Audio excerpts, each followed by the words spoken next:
What if the most admired jewel in the sky, Saturn's radiant rings, were never ornaments of beauty but the bars of a cosmic prison? For centuries you were told it was only a planet, an icy giant adrift at the edge of vision, harmless and irrelevant. But the ancients did not see harmlessness. They saw Kronos devouring his children, Saturn is cloaked in decay, enthroned as the god of law and judgment. They whispered of a force that devours time, feeds on cycles, and binds the soul itself. Imagine the sound of those rings not silent, but humming with a low frequency that vibrates through your body, weaving forgetfulness into your blood. Imagine every death not as escape, but as re-entry, a revolving door disguised as release. You return again and again, stripped of memory, forced to repeat lessons you never chose, debts you never owed. The black cube, the hexagon storm, the Sabbath. The robes of law, these symbols are not scattered coincidences, but sigils of the same hidden dominion. What if time itself, the ticking clock that ages your body and breaks your spirit, was never natural but engineered, a leash forged by a warden in the sky? The horror of Saturn is not in its storms or its size. The horror is that you have been living inside its design without ever knowing it. Every lifetime, every breath, every choice has been filtered through a system dressed as order. Cloaked as law, praised as divine, the prison works because you cannot see its walls. But now, the cracks appear, the hum grows louder, and the forbidden truth rises. Saturn has never been just a planet. It is the keeper of your time, the architect of your cage. Saturn has never been only a world of ice and storms. It is an edifice, an ancient cathedral of control. Its rings the buttresses of an invisible prison. Its hexagon storm, a sigil etched into the very skin of the cosmos. To understand Saturn is to enter a structure older than history, a system that has taken the language of time, law, and obedience, and turned them into walls that enclose the human spirit. The ancients understood fragments of this architecture. The Romans worshipped Saturnus, the gray god of decay and harvest, who devoured as much as he gave. They built temples in his honor, vast stone vaults echoing with sacrifices in Saturnalia's inversions. Yet beneath the revelry, Saturn was feared, the god of limitation, whose gift was never freedom but delay. The Greeks called him Kronos, father of the Olympians, who swallowed his own children whole rather than face the prophecy of his downfall. This myth is no story of family alone, it is blueprint. Kronos devouring his offspring is the symbol of time itself, consuming every creation, every generation, every dream. He builds and destroys, not to renew, but to maintain his throne over mortality. In Canaanite and Hebrew traditions, Saturn appears as El, the high god of judgment, cold and remote, associated with law, contracts, and severity. The very notion of law courts, of recorded debt, of weighed scales, derives from this figure. His architecture is not only celestial, it is social, embedding itself in every structure that governs, restricts, and measures. Christianity absorbed him too, reshaping Kronos into Satan. Not a creature of chaotic destruction, but of dominion, binding souls with cycles of sin, penance, and endless return. In every age, Saturn wears a new mask, but always the same essence, the builder of cages. The patron of systems that pretend to liberate, but in truth only bind. Look closely at the architecture of our world, and you see his fingerprints everywhere. The Sabbath of day of Saturn is consecrated as rest, but it is not liberation. It is containment, a pause inside the system, marking time by his rhythm. Courtrooms, draped in black, with judges wearing Saturn's robes, enact rituals of authority, passing sentences beneath symbols of balance and delay.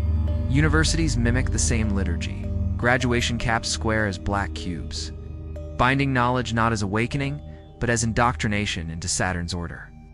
Corporate towers stretch into the sky like modern ziggurats, cubes of steel and glass echoing the black cube of old. Monuments to finance, law, and limitation. These are not coincidences. They are pillars in Saturn's temple. Even in the heavens, his architecture reveals itself. At the planet's north pole lies the impossible hexagon, a storm that refuses to change, a geometric scar carved into gas. Nature does not sculpt such precision at such scale. This is not chaos, it is design. The hexagon is the two-dimensional face of the cube, the same cube worshipped in secret rites, the same cube circled in pilgrimage, the same cube projected into popular symbols. The architecture is cosmic. The hexagon feeds the rings emit frequencies, and the frequencies reverberate across space. The temple is not built of stone, but of resonance.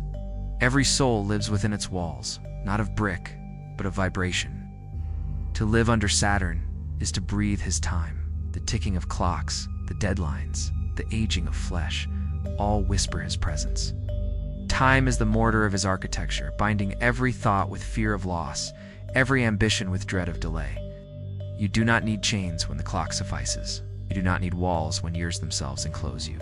The brilliance of Saturn's design is that you mistake it for nature. You think it has always been this way, that time is inevitable, that law is sacred, that death is final. But these are pillars of a prison, not truths of existence. The architecture extends into myth. Saturnalia festival, inverted order, slaves dining like masters, chaos reigning for a day. But this inversion was not liberation. It was ritual containment.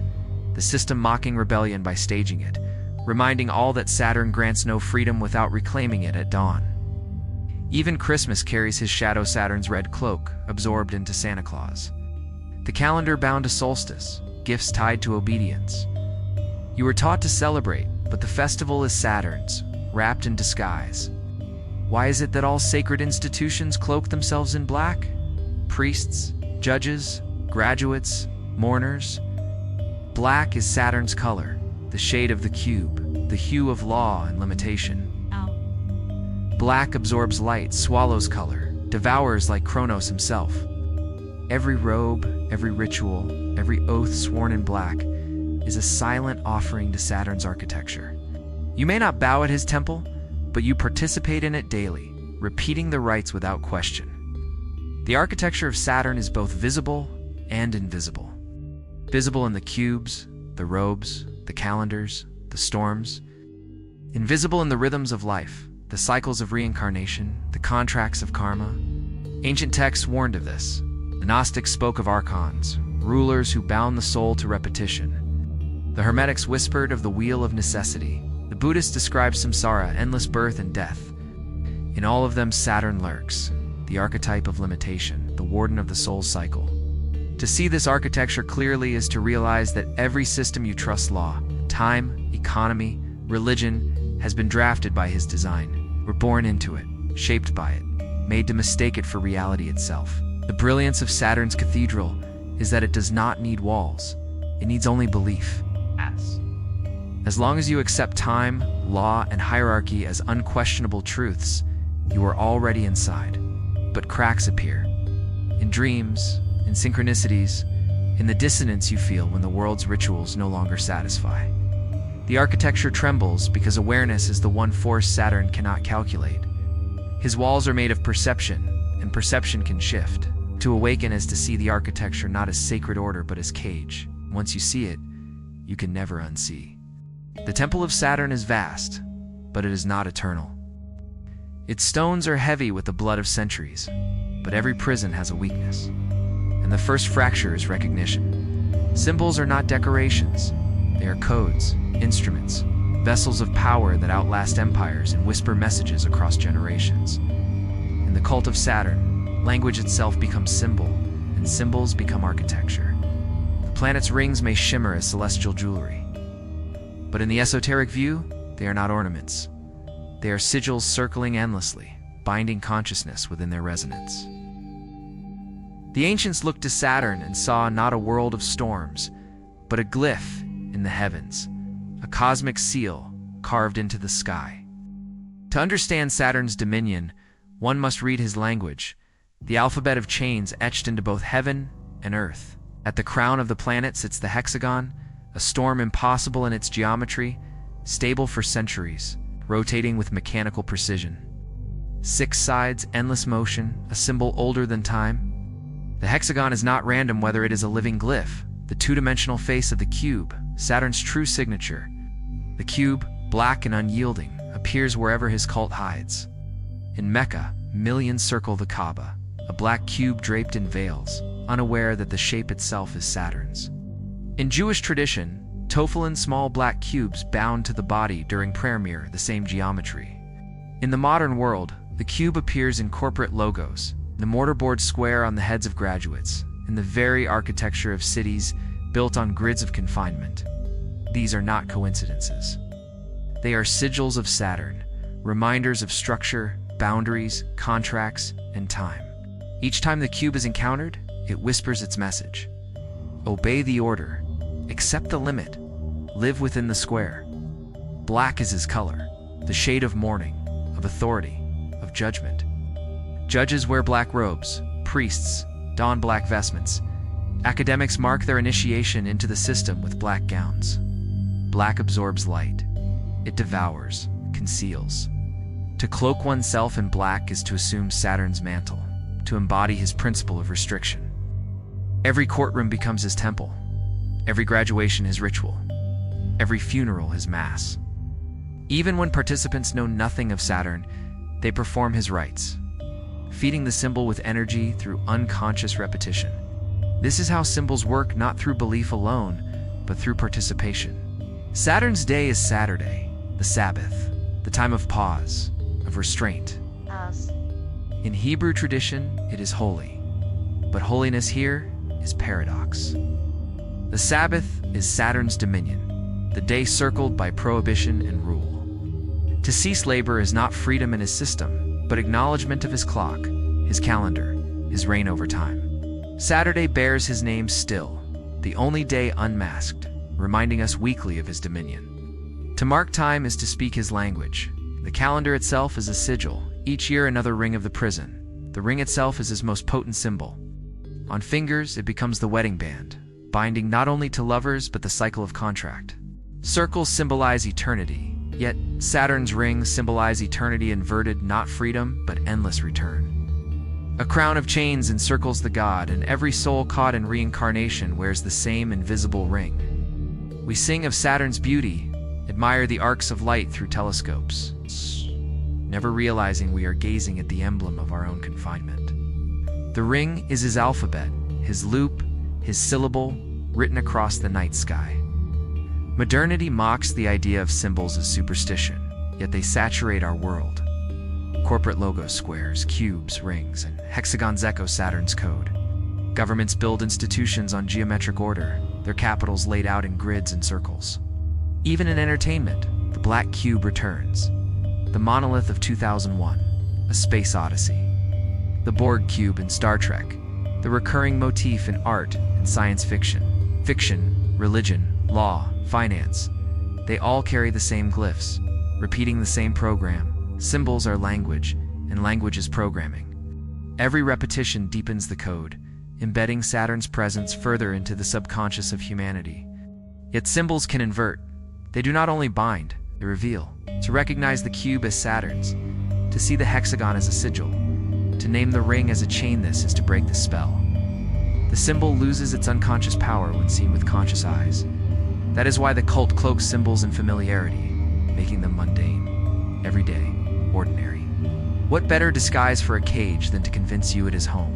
What better mask for a shackle than to crown it as beauty?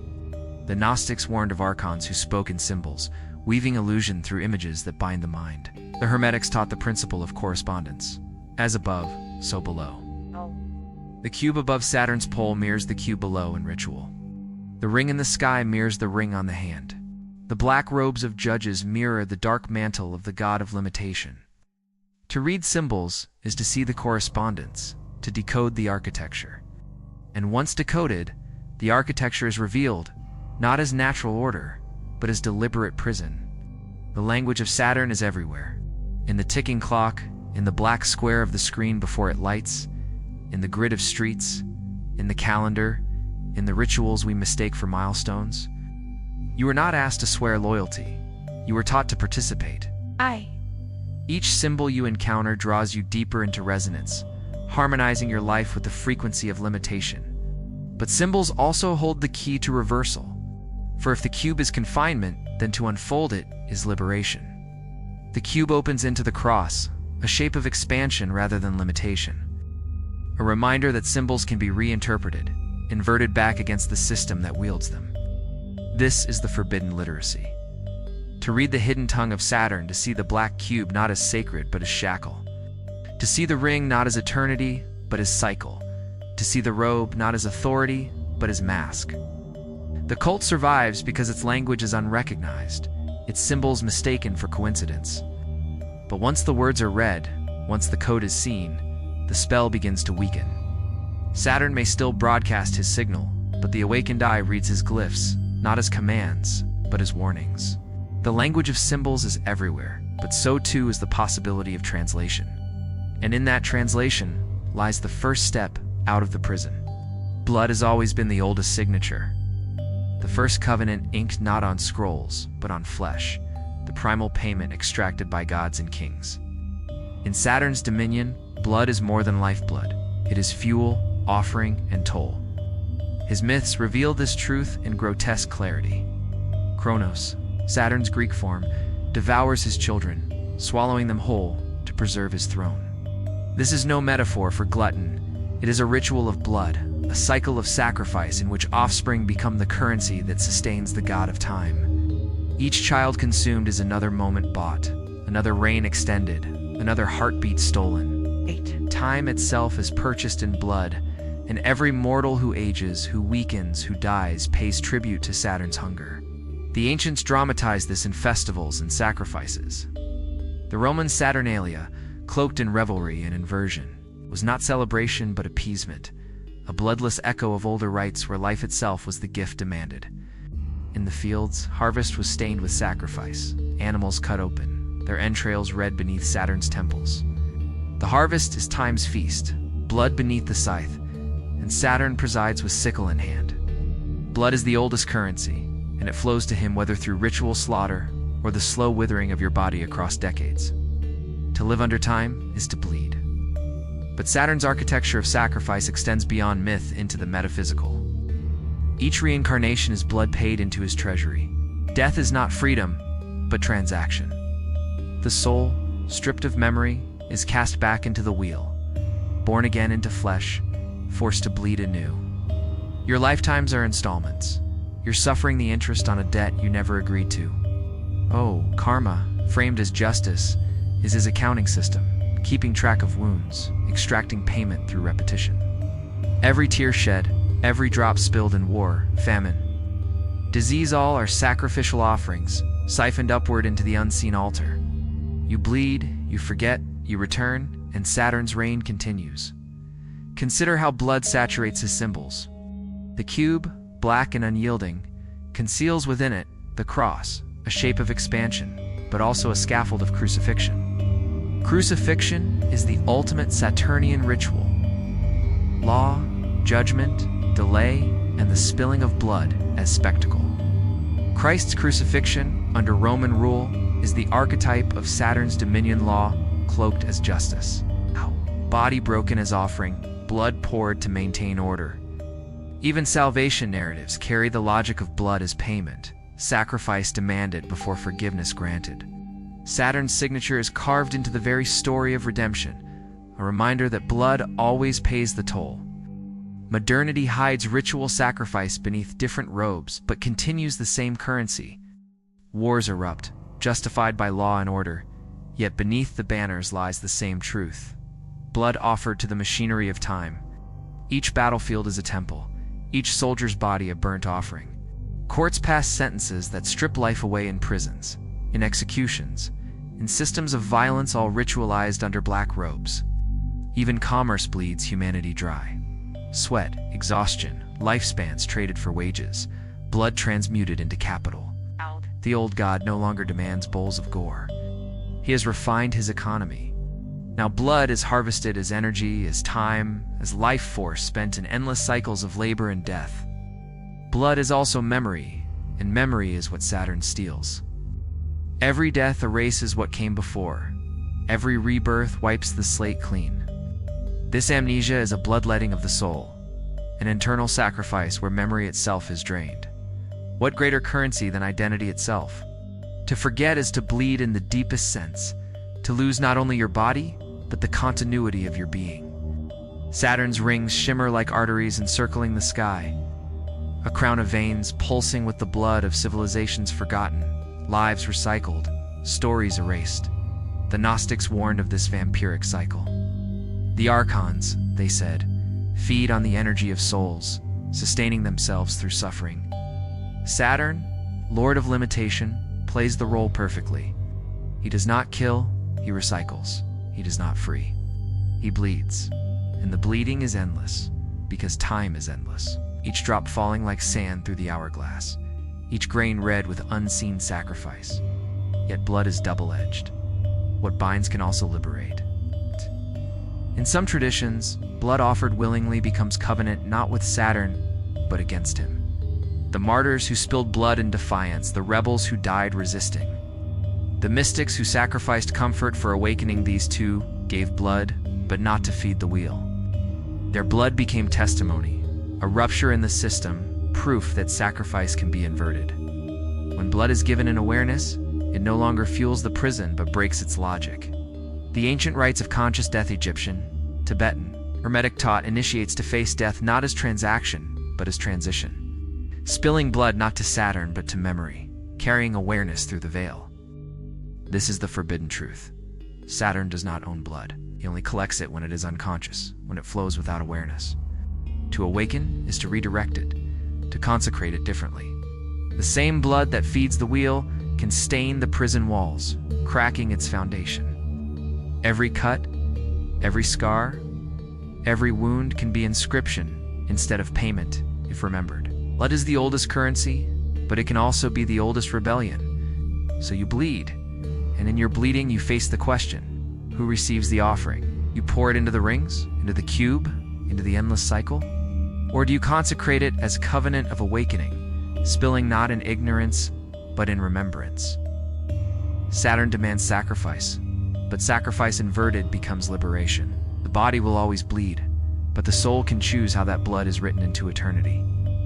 Saturn's architecture thrives on the unconscious river of blood, the lifetimes fed into his rings like tributaries into an ocean. But every river can change course. Every drop can stain the chains instead of strengthening them. Blood has always been the oldest currency, but it need not always be his. Every empire thrives on agreement, and every prison requires consent. Even if that consent is hidden, coerced, or forgotten, Saturn's dominion is no different. His reign is not maintained by brute force alone, but by contracts pacts written in symbols, in laws, in rituals, and above all, in the illusion that you agreed to them. In Scripture, covenant is sacred, a bond between God and humanity sealed in promise and blood. But under Saturn, covenant is inverted into contract, a transaction that binds souls to cycles they never consciously chose. The myth of Kronos devouring his children can be read as the first pact, not of love, but of terror. His children were born with destiny. Prophecy promised their eventual triumph. To prevent that outcome, Kronos made a pact with himself, consume them before they rise. It is a false contract, one-sided, written in fear, and yet in swallowing them, he buys time. This is Saturn's signature, a contract where one party gains dominion and the other loses freedom. A contract that masquerades as law, but functions as enslavement. In later ages, this archetype of contract spread through law and religion. Saturn became El, the god of justice, the arbiter of scales. To live under El was to live under covenant transfigured into contract. The law demanded obedience, debt demanded repayment, time demanded your years. Courts were temples where contracts became sacred, sentences signed not with ink but with lifetimes.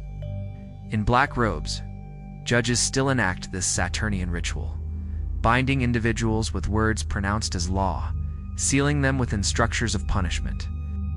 These are earthly reflections of a higher pact, the cosmic contract of reincarnation. For in the Saturnian scheme, death is not conclusion but renewal of a contract. You die, you are judged, your deeds weighed on the scale. You are told you owe karmic debts that you must return to repay. But what if you never agreed to such terms? What if the supposed lessons are clauses in a contract designed not for your liberation, but for your compliance?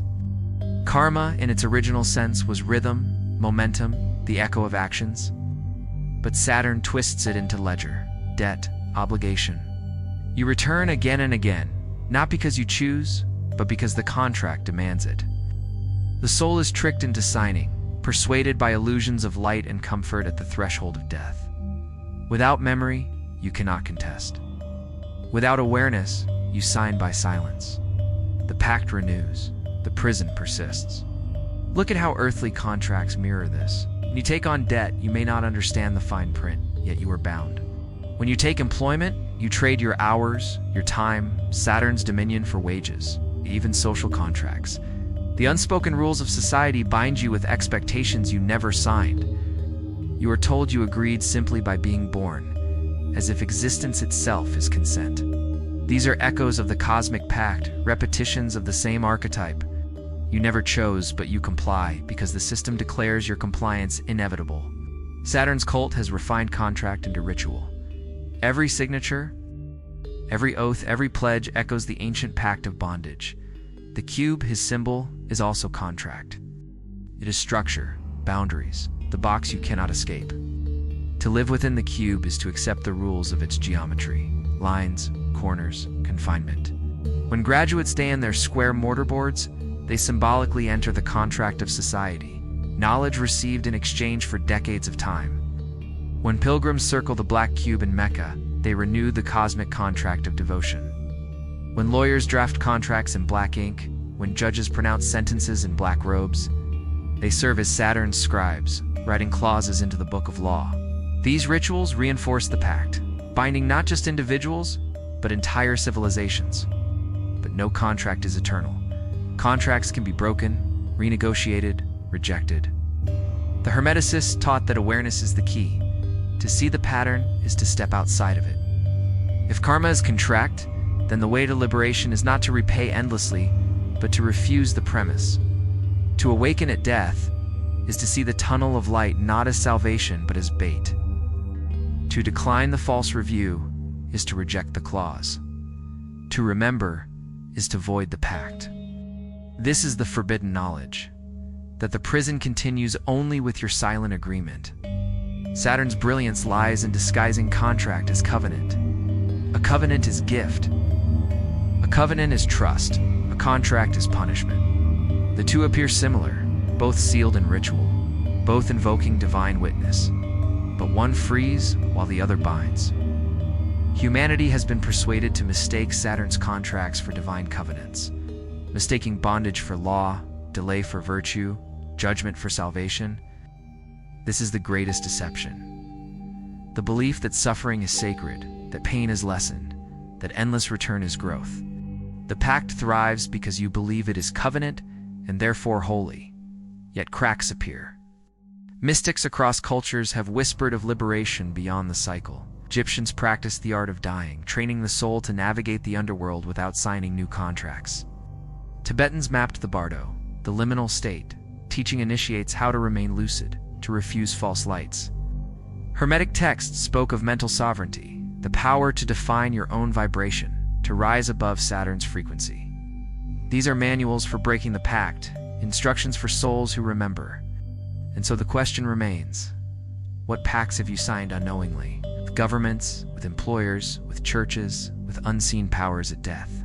Every oath, every pledge, every contract of obedience is a mirror of the cosmic pact. And every time you comply without awareness, you renew it. The way out is not violent rebellion, but refusal to sign what you do not choose. Refusal to bleed for debts you do not owe. Refusal to mistake contract for covenant. Awareness is the knife that severs the cord, the flame that burns the parchment. Saturn's power has always been contractual. It does not seize your soul with chains. It persuades you to hand it over with signatures, oaths, and silence. The rings around him are not ornaments, but binding clauses, circling endlessly like fine print in the sky. They shimmer with beauty, but beauty disguises bondage. To awaken is to read them not as decoration, but as contract. To see the prison written in the heavens. And once you see it, you can begin to unwrite it. Every prison survives by rewriting morality. It convinces its captives that chains are virtues, that obedience is holiness, that suffering is growth. Saturn's dominion works precisely in this way, inverting the moral code until humanity bows to its cage, thinking it bows to the divine.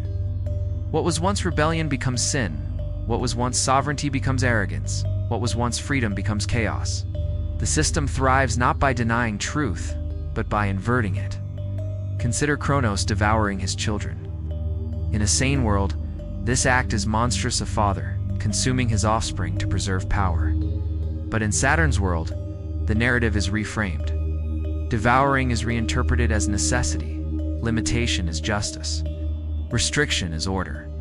The myth is remembered not as warning but as archetype, a model of cosmic law.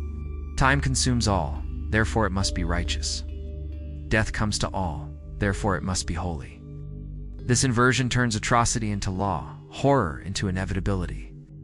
Humanity bows not because the god is compassionate, but because the god is merciless. Saturn's morality is a mirror that shows every virtue reversed. This inversion bleeds into law and religion. Judges in black robes, enacting sentences beneath emblems of authority, are portrayed as defenders of justice.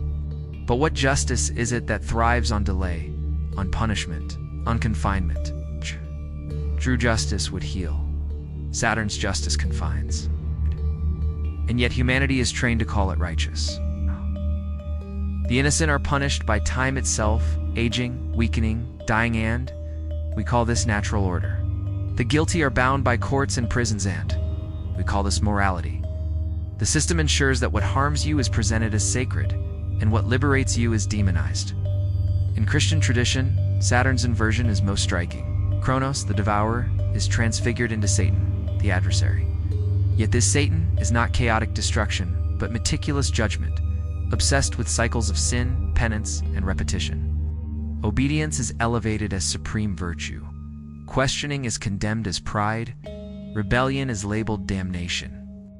The inverted code teaches that to obey blindly is salvation, and to seek your own sovereignty is blasphemy. The true act of liberation, remembering who you are, refusing false contracts, is cast as rebellion against God, when in truth it is rebellion against Saturn's cage. Even karma is inverted. In its origin, karma was rhythm, natural momentum, the consequence of action. But under Saturn, karma becomes debt, a moral leash binding you to lifetimes of repayment. You are told your suffering is deserved, that your pain is justice, that your return is sacred. The cycle of reincarnation becomes a courtroom where you are always guilty, always indebted, always returning. The inverted code makes you worship your punishment, thank your judge, and embrace your prison as if it were paradise. Symbols carry this inversion into daily life. The black cube, symbol of confinement, is presented as sacred object, the Kaaba, circled by millions. The tefillin bound in devotion, the mortarboard cap worn in triumph. You celebrate milestones by donning Saturn's symbols, convinced you are free, when in fact, you are deepening the pact. The ring, Saturn's crown of chains, becomes a wedding band, symbol of love, but also of contract, of binding into the system. Even Saturday, Saturn's day, is called holy, though it is his dominion of restraint. Every ritual that could liberate is inverted into ritual that binds. The inverted moral code also operates psychologically. You are taught that aging is natural, that time's cruelty is necessary, that death is sacred passage. You are told to accept limitation, to honor law, to respect authority. To resist these is called chaos, immorality, heresy. But what if the opposite is true? What if obedience is enslavement, law is illusion, and rebellion is awakening? In the inverted code, victims are condemned and oppressors exalted. The system convinces the slave he is sinful and the master he is righteous. This is the ultimate inversion, to make the prisoner beg for his cell. The Gnostics saw this clearly. They taught that the archons, rulers of this world, invert the divine order. They disguise imprisonment as creation, cycles as mercy, amnesia as blessing. Saturn, as lord of time and limitation, is the perfect archon. He does not create, he regulates. He does not love, he judges. And yet humanity reveres him because his code has been inverted into morality. The archon thrives when the oppressed call themselves free, when the devoured call their devouring destiny. Luciferian traditions, in their darker mirror, also glimpse this inversion. What the system calls Lucifer is often not chaos but light-bearer, the one who reveals deception, to question authority, to seek forbidden knowledge. To refuse blind obedience, these are cast as sins, but may in truth be acts of awakening. Saturn's inverted code condemns the very spark that could free you, branding it rebellion against God. But the true God does not bind. The true God liberates. The adversary is not the lightbringer, but the devourer who convinces you to love your chains. This inversion is why suffering is celebrated as virtue. To endure hardship without question is seen as noble. To obey law without resistance is praised as moral. To sacrifice without understanding is called holy.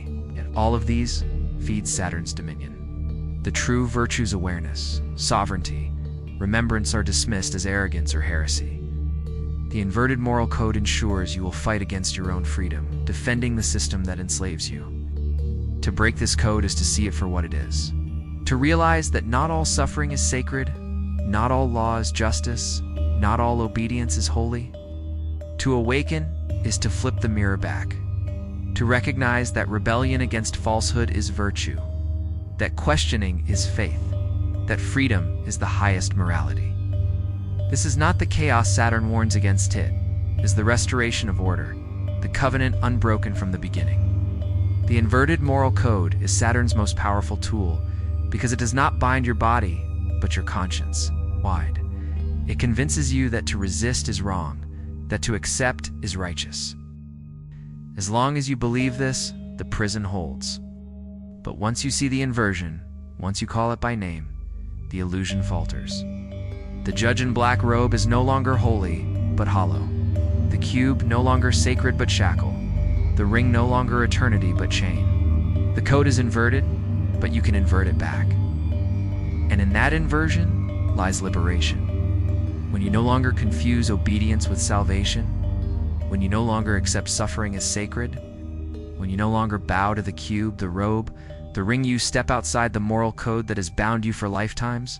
Awareness on inversion, but awareness is the counter sigil. To awaken is to flip the code, to declare that you were never cursed, never indebted, never bound. You were inverted. And now you remember. Rituals are the hidden machinery of the world. They are not confined to temples or cloisters, to incense and chants in forgotten sanctuaries. They are everywhere, embedded in the pulse of societies, disguised as law, as tradition, as celebration. In Saturn's dominion, ritual is the lifeblood of the prison. Every gesture repeated without awareness, every cycle marked by habit. Every symbol unconsciously honored. These are offerings, sacrifices that keep his architecture humming. The genius of Saturn's cult is that it no longer requires belief. It only requires participation. Consider the courtroom. Black-robed judges sit elevated upon wooden thrones, gavel in hand, passing sentences beneath the sigil of authority. The room is hushed, the air thick with solemnity. Every gesture choreographed, the rising for the judge, the swearing of oaths, the intoning of sentences. On the surface, this is justice. Beneath the surface, it is ritual. The robe, the elevated seat, the language of delay and punishment, these are Saturn's signatures. Binding souls and contracts of time. A court is not merely a legal chamber. It is a temple of limitation, a ritual performance that reaffirms Saturn's dominion. The same structure appears in education. The graduation ceremony, seemingly benign, is draped in black garments. Students march in procession, their square caps forming a field of black cubes, their tassels shifting in unison. The diploma is a contract, the ceremony a rite of passage not into liberation, but into the system's deeper fold. The ritual is disguised as triumph, but its symbols betray its origin. You are not freed. You are bound tighter into Saturn's architecture of law, time, and productivity. Religion, too, echoes with his rites. The Sabbath, Saturn's day, marks a weekly ritual of pause, a day circled by law, where labor ceases not as liberation, but as acknowledgement of his dominion over time. In Mecca, pilgrims circle the Kaaba, the black cube, chanting prayers that rise like incense into the sky. In Judaism, tefillin, small black cubes bound to forehead, and arm tie the body into covenant. Even Christianity absorbed Saturnalia, transforming festival into Christmas, with its gifts and rituals aligned to the calendar of solstice. Everywhere, Ritual masks itself as faith, but beneath the layers is Saturn's shape. Cube, ring, robe, contract. Even modern culture is saturated with his rites. Corporate towers rise like steel cubes, their architecture mimicking the geometry of the prison. Logos repeat Saturnian symbols. Rings, hexagons, black squares. The work week grinds toward Saturday, Saturn's day, then resets. A ritual cycle repeated endlessly. Wars are fought beneath flags. Their ceremonies of remembrance honoring sacrifice with solemn processions, rituals of blood offered to the system. Entertainment, too, becomes ritual.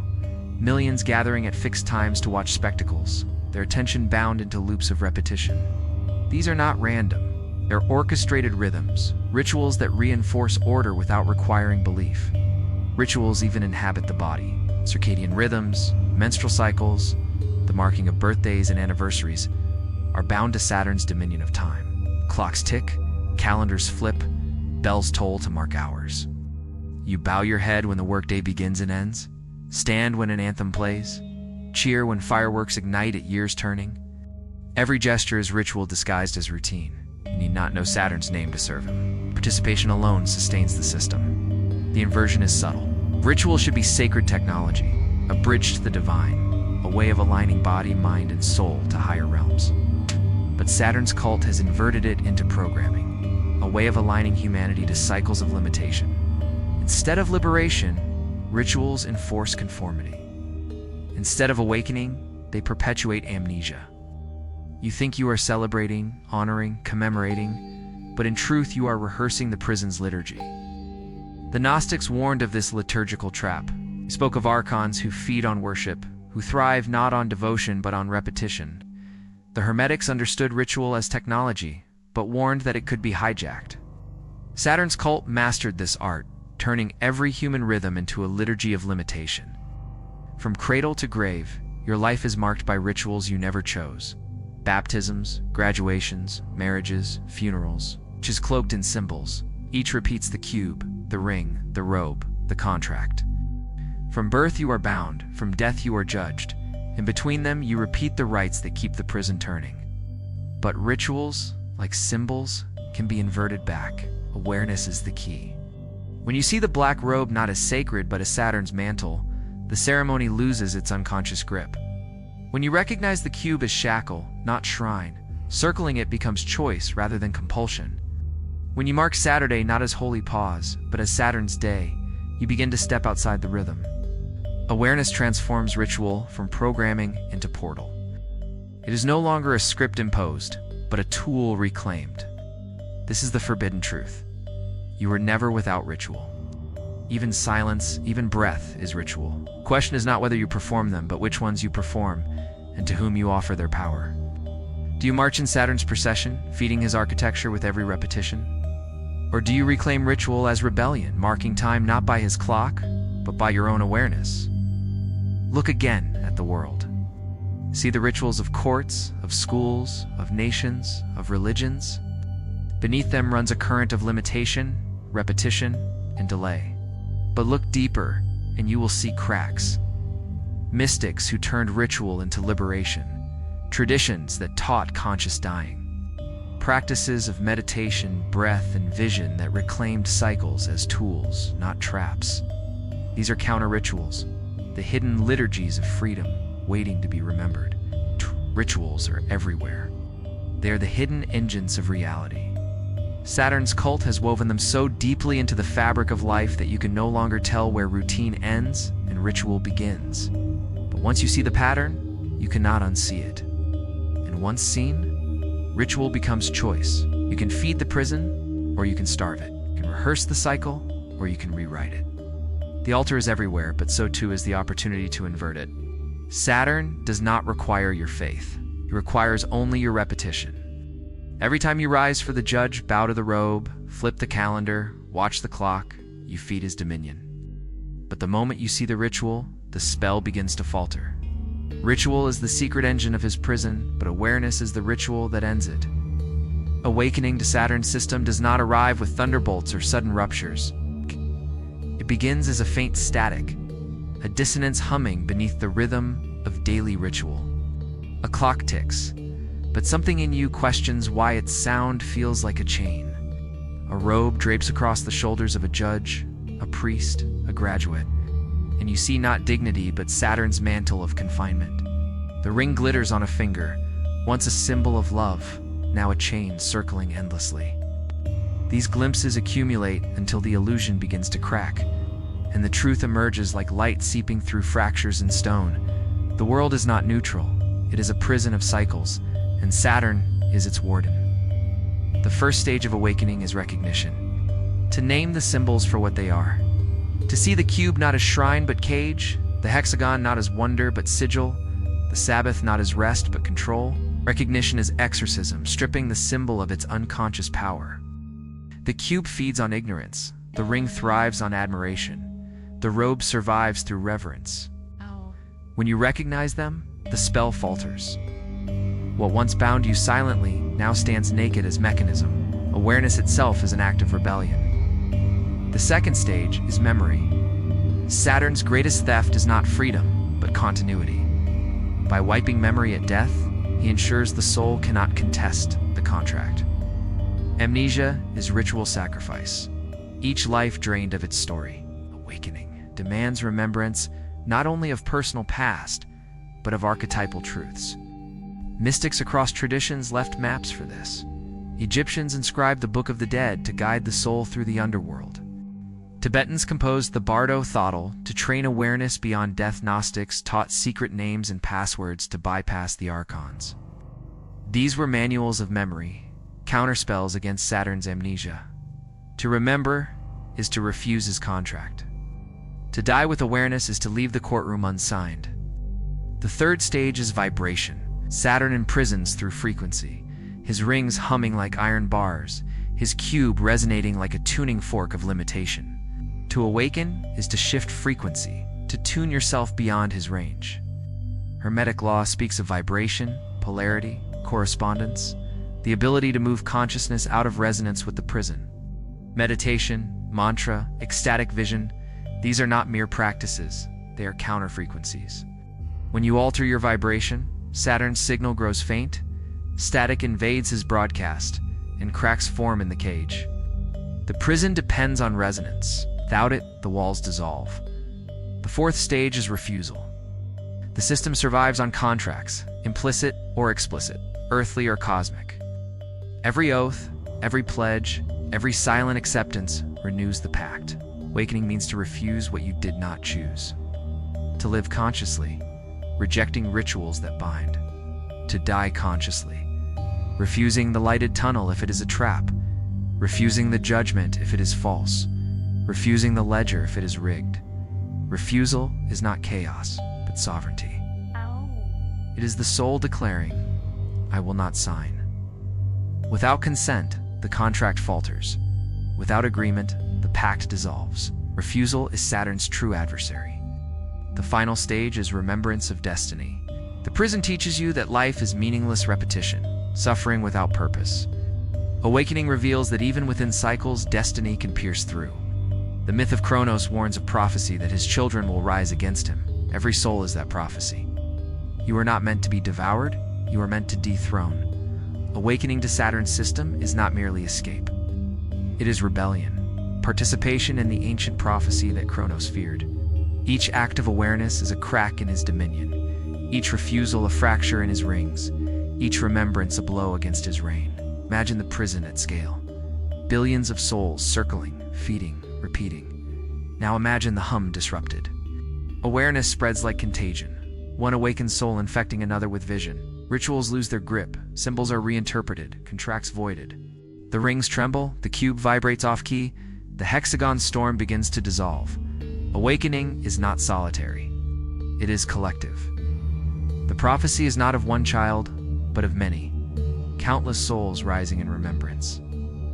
The prison was designed to appear eternal, but eternity collapses when the captives awaken. This awakening is terrifying. To step outside the system is to stand in void, to reject rituals that defined you, to risk alienation from the sleepwalking masses.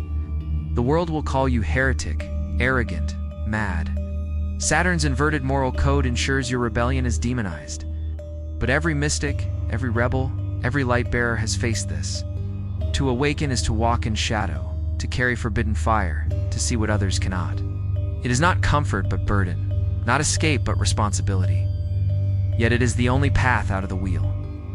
The imagery of Revelation multitudes from every nation standing before the thrones, not merely future vision but blueprint. It shows the prison broken, diversity exalted, chains dissolved. Awakening is to begin that vision now.